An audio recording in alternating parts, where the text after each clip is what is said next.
We'll start with the core Java. Yeah. Can you please explain the solid principles? Which principle? Solid principle. Solid. Um, Okay, fine. Okay. Which version of Java you are using currently? Java 8. Okay. What is predicate? Uh, Predicate is um, a functional interface Mhm. available in that Java util functions package. It's Mhm. actually take one input Mhm. and per- perform some condition checking on that and returns a boolean value. Okay. So what is the difference between the predicate and functional interface?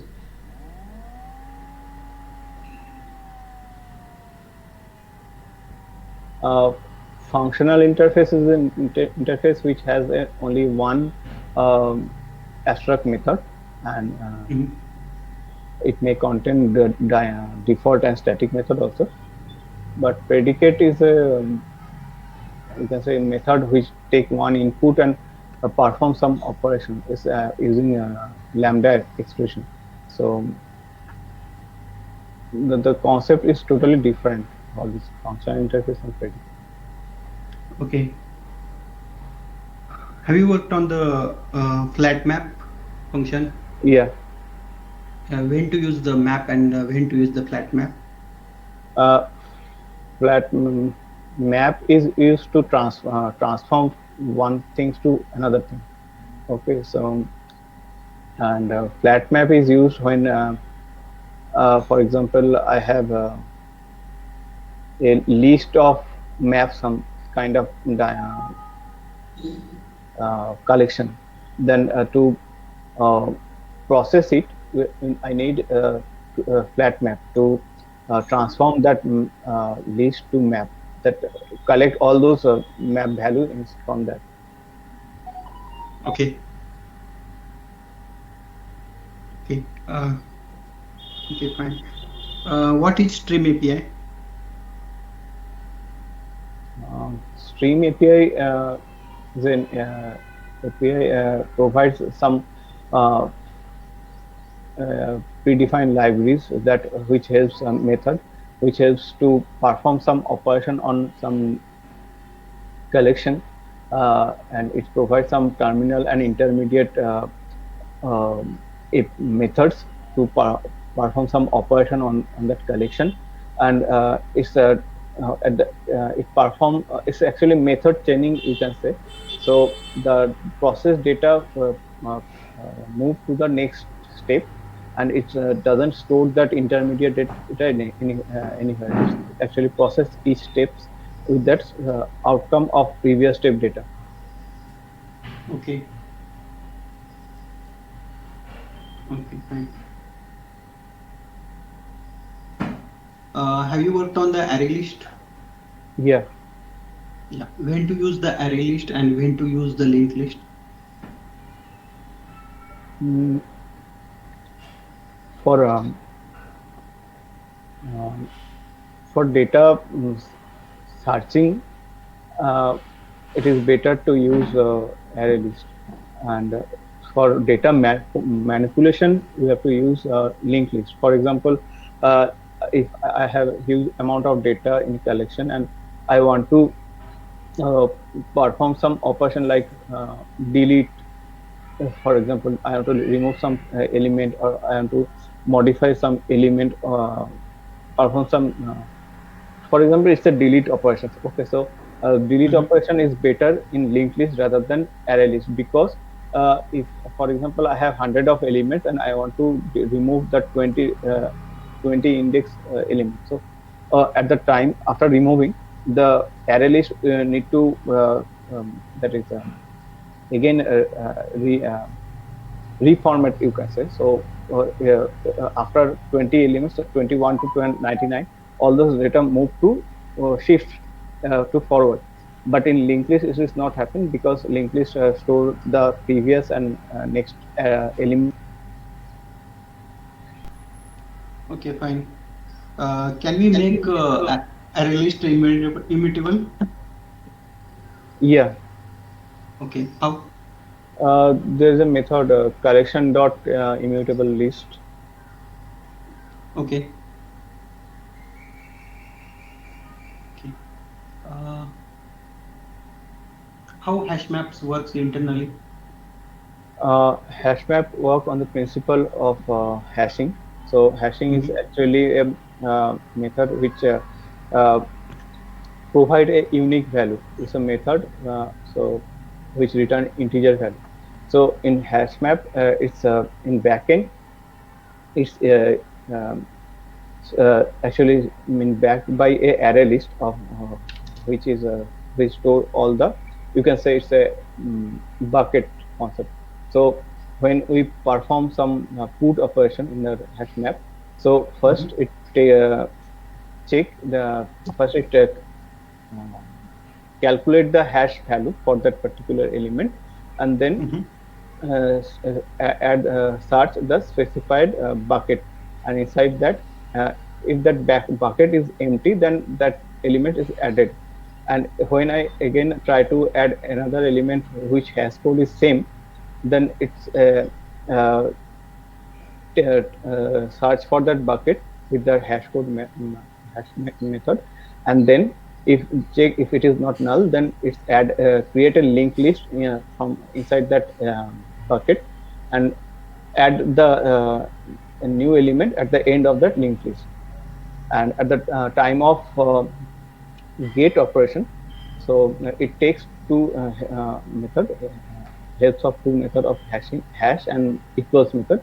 So first search it's search the element is present or not. So it's first Okay, try to fine. check get the bucket details, and then using equals method it takes find the actual method element to from the bucket. Okay. How you handle the concurrent modification exception? Okay, uh, that iterator. Yeah.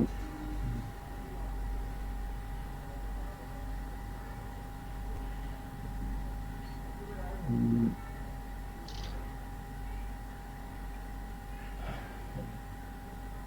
Okay, Forget fine. it actually right now. Forget. Okay. How you handle the exception in your project?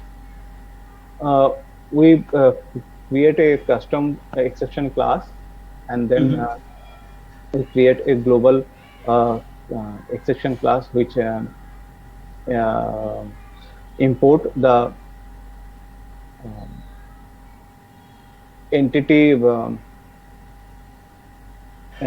exception handler, entity exception handler, and each bean we define annotate it exception handler method, and based on that exception type we return the our predefined exception classes.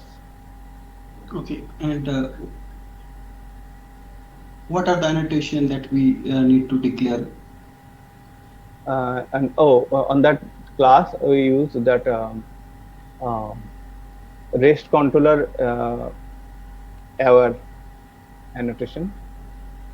Um, No, I'm talking about the when you are getting the exceptions, mhm. then which annotation we need to use when you are using the Spring Boot, right? When you are calling the third-party APIs, and we got the exceptions, then we need to declare some annotations. So, do you know that annotations? Yeah, yeah.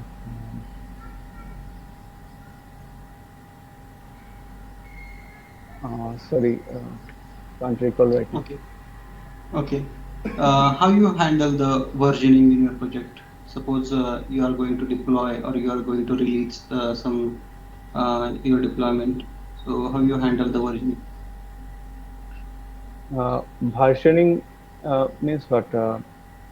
Like My one application has two versions, two defined APIs. yes, Okay, yeah, yeah. I'm talking. uh, yeah, Uh, for that in my previous project I worked on that. So on that time we define provide design that URI mhm. with the version ID. Like for example, my host port as application name slash v1 or v2.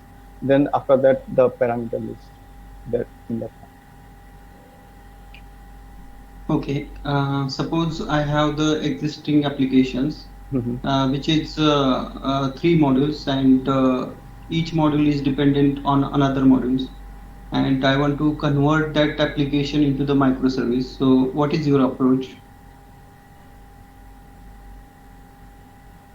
Mm, Depend. Okay, Yeah. so for that, I'll first approach is that I'll create a config server, then a Mhm. naming server, and naming server to identify the each microservice and for load balancing, and that is, we are using the gateway for common uh, features like logging and security purpose, and for we are using um, resilience 4j for fault tolerance. So these are my structure. Uh, these are for that. So And mainly how you handle? dependent application microservice will communicate with that naming server. But what do we need to use? Do we need to use the any uh, server, or how you handle the naming convention? Suppose I have the three modules, right? So Mm. how you are going to? There are the IP address and the port also there. Yeah, So how you are uh, going to handle it? for that we are using naming for this kind of scenario. We are using naming server. We are implement with the Eureka, Eureka, Okay. Eureka naming server. So okay, fine.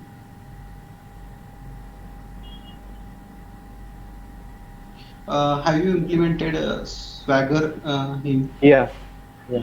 Okay. Can you please explain?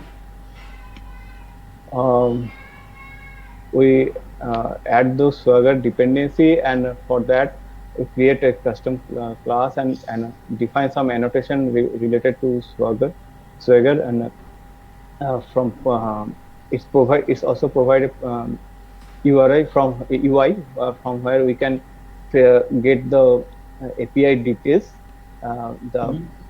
and we can perform that. We can trigger the that API from that UI. Okay. Okay. Uh, have you validate the microservice endpoints? Sorry, please come. Okay. How you validate microservice endpoints?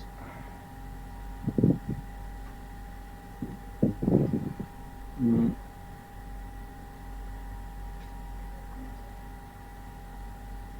Endpoint, for example, I have a REST controller. There is a three API and URI. So if someone try to access its defined UI, so then in that scenario, how to handle this? Right? Your question is, if I Yes, means how you authenticate the request is valid request, or it's not valid request. okay. So for that, uh, we are using some authorization and authentication. So Mhm. all the URI are mapped in a property file.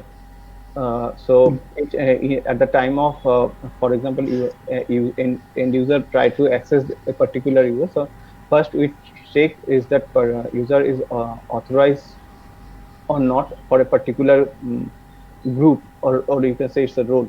So once they are user ID password valid, and if they are have a proper role permission, then we check that URL is valid or not through that property files for that particular microservice. If it is correct, then we will proceed. Otherwise, we will throw a exception, which is a global exception. One second. Okay, but how you handle the authentication? So are you using OAuth or two-way SSL? Okay, got it. Yeah, we are using auth. So we have a separate actually application for that. So either which is designed on auth. So we pass those uh, the credential to that application, and it will validate and return us a token. So in each API call, we pass this those that token. But what is the validity of the token, and how you handle in your code? Do we need to declare anything in the properties file? Yeah, that token name. Uh, that's is a key value pair. So the key is we define that key in a property file. Yeah, but let's say I got the token, but it is validated for the 24 hours or Oh 12 no, hours. So how you handle it? this token is yeah, we define the time period, how much time it will valid. Some TTL.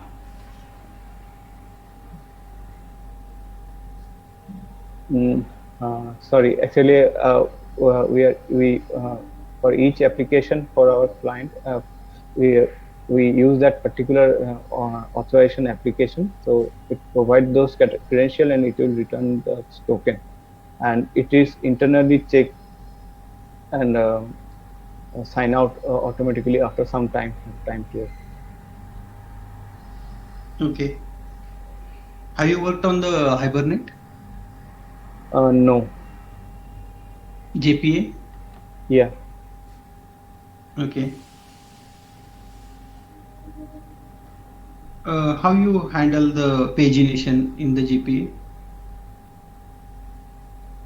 Okay, so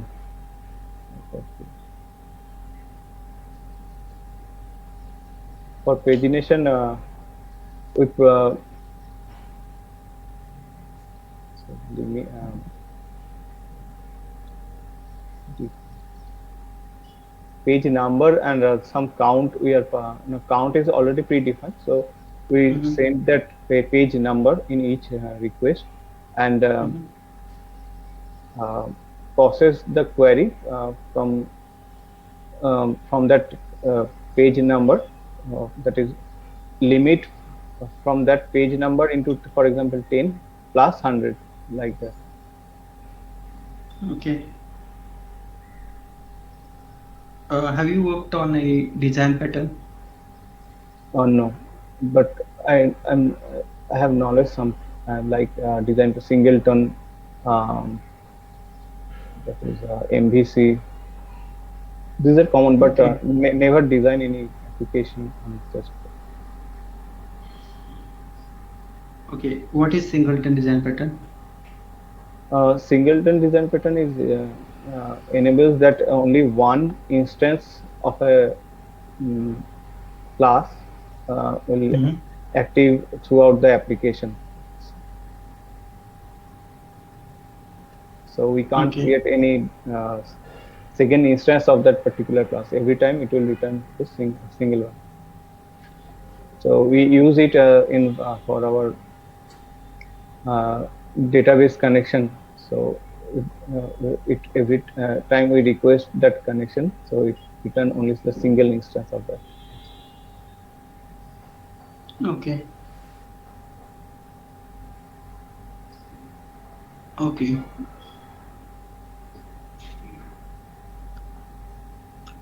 What is difference between the mock and inject mock?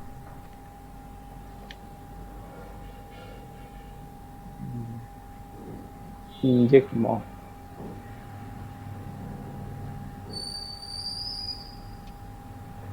Never use that inject more. Okay. So how you test the services?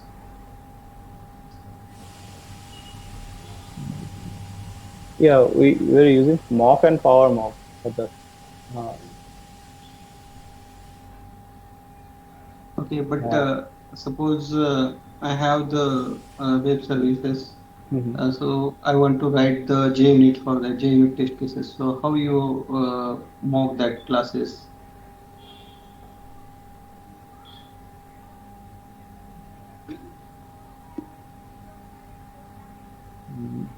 using annotation mock, and inside the setup method we define the preliminary setups, and in test method uh, for some cases we are using power mock, and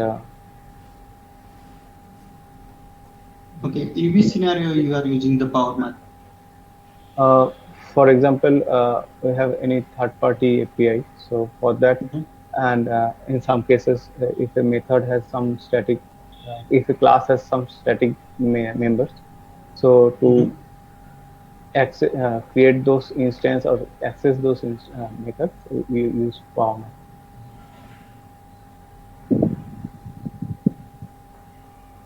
Okay.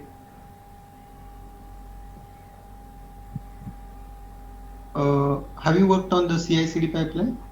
No, but our application use that CI/CD. So we uh, put our changes in GitHub.